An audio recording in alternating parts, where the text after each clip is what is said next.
तो बड़ी वही जो कह रहा हूँ ना, घर में साहित्य का माहौल था। फादर नौकरी भी करते थे और एक प्रिंटिंग प्रेस भी चलाते थे घर में, तो बहुत सारी मैगज़ीन और वो सब कुछ आते जाते थे हमारे पास। तो साहित्य की आदत थी और मेरी डायरी लिखने की आदत हो गई। तो मैं 15 साल की उम्र से लेकर 25 साल की उम्र तक डायरी लिखी मैंने रोज़ाना, जो बिल्कुल फॉर्मेटिव ईयर्स होते हैं ना आपके।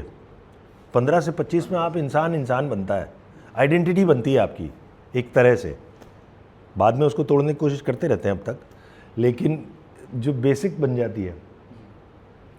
तो वो था। फिर इश्क में ही जब पहला इश्क हुआ तो पहली कविता लिखी। ये जो सबका रोना है वही है। और मैं अब तक भी प्यार की प्रेम कविताएं ही लिखता हूँ। अभी भी ऐसा कुछ नहीं है कि समाज बदल दूंगा, वैसी कविताएं नहीं हैं। कोई भी मेरी कविताएं न झंडा उठाने वाली हैं, क्योंकि मुझे लगता है प्रेम से बड़ी कोई क्रांति नहीं है। और ज़्यादातर क्रांतियों में प्रेम होता ही नहीं है, लड़ाई होती है सिर्फ। तो मैं सोचता हूँ प्रेम पे रहें, अगर सब प्रेम करें तो बढ़िया है। क्योंकि रोमांटिसिज्म का असली में मतलब क्या है? रोमांटिसिज्म का मतलब सिर्फ स्त्री और पुरुष के बीच का कोई संबंध नहीं है, सिर्फ वो नहीं, वो एक सिंबल है।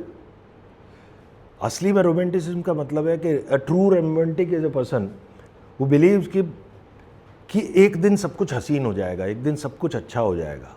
अगर आप ये विश्वास रख सकते हैं तो आप रोमांटिक हैं, चाहे आप किसी स्त्री से प्यार करते हो या ना करते हो, या चाहे किसी पुरुष के चक्कर में पड़े हो ना पड़े हो।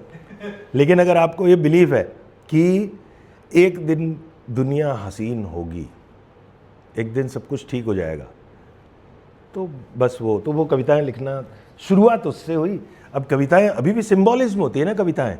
जैसे गज़लों में शराबी का बड़ा जिक्र होता है, तो इसका मतलब ये नहीं है कि गज़ल लिखते वक्त गालिब या और भी बड़े शायर आपसे ये कह रहे हैं कि भाई शराबी बन जाओ, ये नहीं कह रहे हैं।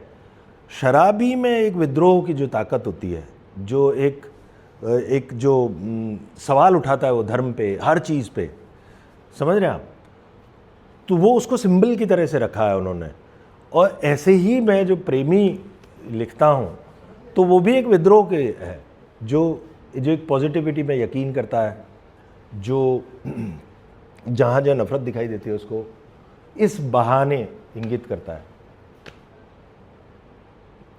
ये इस तरह से पहली कविता वही थी। और अभी भी प्रेम कविताएं ही लिखता हूँ, और आप भी लिखते रहा करें। कविताएं लिखना एक अच्छी चीज़ है ना। पोइट्री इतनी प्यारी चीज़ है पोइट्री। मुझे लगता है सब जो कहते हैं ना फाइन आर्ट्स क्या है दुनिया में, सबसे फाइन आर्ट्स है पोइट्री हो गई, पेंटिंग हो गई, म्यूज़िक हो गया, एक्टिंग वगैरह फोक आर्ट है। फाइन आर्ट तो ये है।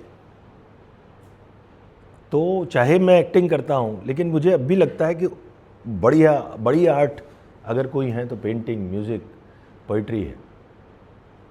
तो हम अपनी एक्टिंग में क्या ये वो क्वालिटीज़ ला सकते हैं जो पेंटिंग में एक होती है, जो एक पोइट्री में होती है, जो एक म्यूज़िक में होती है? उसकी क्वालिटीज़ हम ला पाते हैं क्या?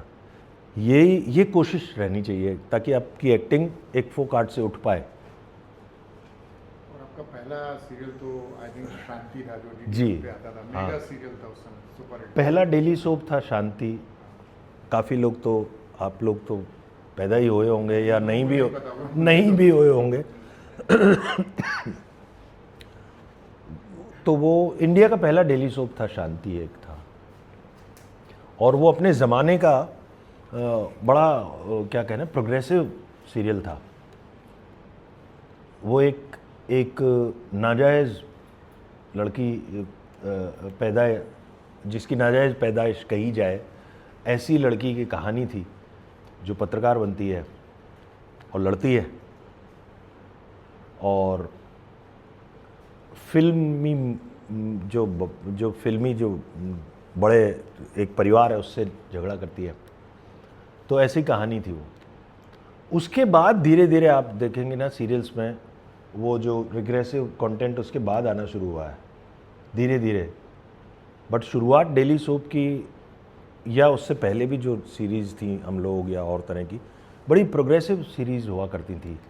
और उस दौरान के सीरियल्स भी बड़े प्रोग्रेसिव हुआ करते थे, और साहित्य पे होते थे बहुत सारे, या बड़े बड़ी नॉवेल्स, भारत एक खोज हो, चाहे गालिब पे हो, चाहे एक कहानी आता था जिसमें बड़े बड़े दुनिया भर के बड़े राइटर्स की, लेजेंडरी राइटर्स की कहानियाँ होती थी, है ना, है ना। तो वो एक टेलीविज़न का वो एक दौर था जो बहुत ही मतलब आगे था, वक्त से आगे का था। उसके बाद जो लेट 90s और अर्ली 2000 में जो शुरू हुआ, जो सास बहू और नागिन मक्खी और पतंग पे लटकना और इस तरह के जो कंटेंट शुरू हुआ, उसने बदलाव लाया। तो मैं तो मैंने वहाँ शुरुआत की थी।